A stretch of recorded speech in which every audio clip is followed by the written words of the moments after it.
અંબાજી મંદિરમાં ચોરી મુદ્દે દાંતાના રાજવી પરિવારના રિધિરાજસિંહે અધિકારીઓ ઉપર સવાલો ઉઠાવ્યા છે.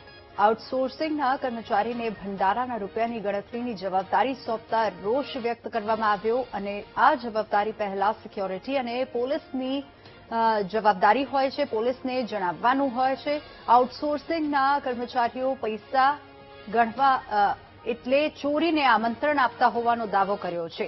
ફરિયાદ મોડી કરતા જ અનેક સવાલો ઉઠ્યા અને મંદિરમાં ચોરી છતાં સામાન્ય કલમ લગાવતા આરોપી જલ્દી છૂટી જવાનો ડર તેઓએ વ્યક્ત કર્યો છે. પહેલા ભંડારાની ગણતરી પહેલા કેબલ ટીવી દ્વારા સમગ્ર ગામમાં લાઇવ દેખાતી હતી. તેઓએ જણાવ્યું છે કે એકાએક પૈસાનો હિસાબ મેળવી દંડ થવો જોઈએ અને ચોરી થયેલી છે તો સીસીટીવી કેમ નથી આપતા એ પણ એ સવાલ કર્યો.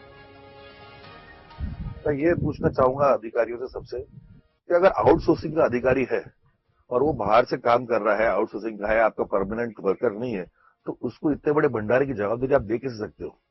वो तो आप ये तो आप चोरी का न्योता दे रहे हो सबको, आओ चोरी करो. उसकी कौन सी गारंटी है कि कितने लोगों ने लिया है कि नहीं लिया है? ये तो एक पहला आदमी है जो लेके पकड़ा गया है. ऐसे कितने ही होंगे जो ये लेके जा रहे हैं, पैसे लेके जा रहे हैं. तो आउटसोर्सिंग की व्यवस्था है. मुझे पता है कि पहले आज से 10, 15, 20 साल पहले जो सिक्योरिटी कर्मचारी थे वही खाली पैसे और अपने भंडारे में गिनते